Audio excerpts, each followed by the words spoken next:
Halo Sapo, selamat datang kembali di channel Bumi Lasura di mana sejarah kembali bernyawa. Bayangkan seorang tokoh revolusioner yang namanya pernah begitu harum di Eropa, dikenal sebagai pemikir besar Asia, bahkan disebut sebagai Bapak Republik oleh sebagian orang. Namun ironisnya di negeri sendiri ia justru berakhir dengan tragis, ditembak mati oleh bangsanya sendiri. Inilah kisah Tan Malaka, pahlawan yang penuh kontroversi.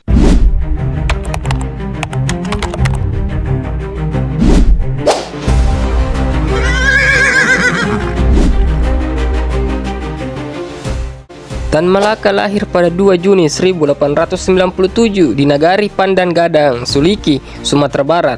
Nama aslinya adalah Sultan Ibrahim, gelar Datuk Tan Malaka.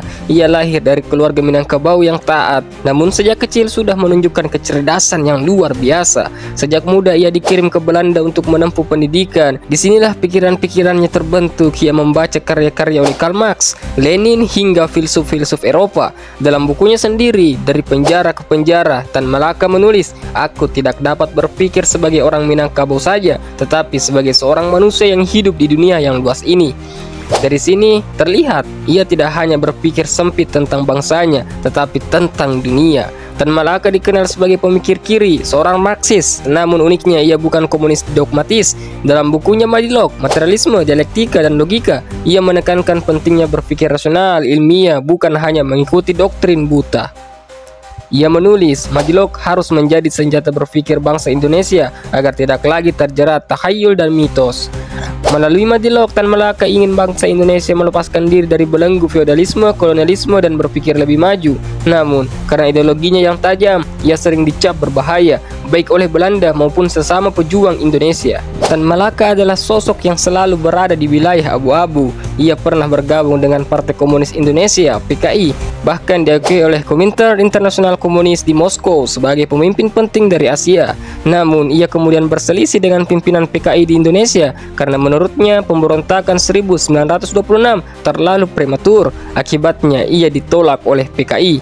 Ia juga dianggap terlalu radikal oleh tokoh-tokoh nasionalis moderat seperti Soekarno, Hatta, dan Syahrir. Dalam buku Harry Opposed Tan Malaka, Gerakan Kiri dan Revolusi Indonesia, dijelaskan bahwa Tan Malaka sering dianggap terlalu idealis sehingga sukar diterima dalam politik praktis. Singkatnya, ia tidak sepenuhnya diterima oleh komunis, juga tidak sepenuhnya diterima oleh nasionalis.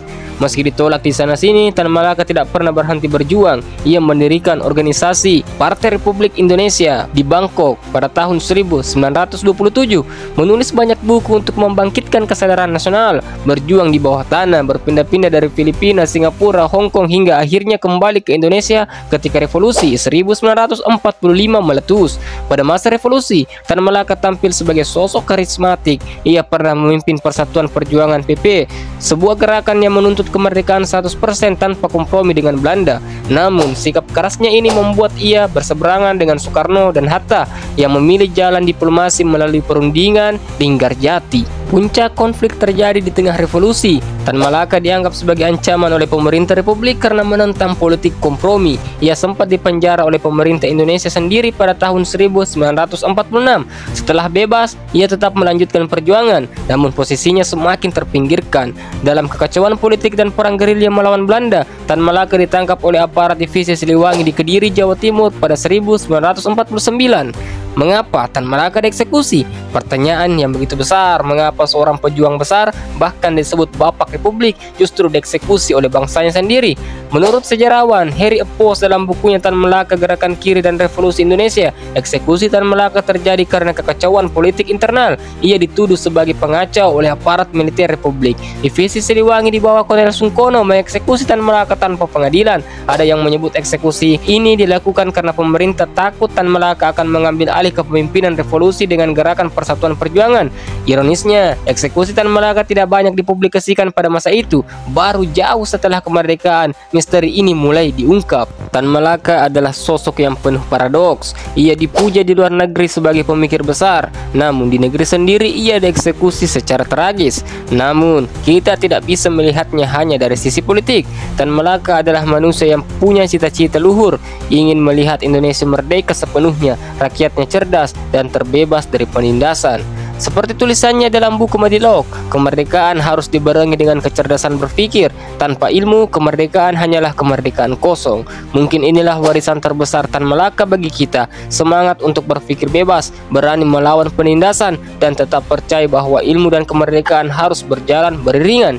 Jadi, meski tubuhnya telah tiada, gagasan Tan Malaka tetap hidup, dan dari sana kita belajar bahwa bangsa ini dibangun tidak hanya oleh kompromi, tetapi juga oleh keberanian orang-orang seperti Tan Malaka. Bagaimana menurut kalian? Jangan lupa like, komen, dan subscribe. Dan sampai jumpa di video-video sejarah menarik lainnya. Salam sejarah.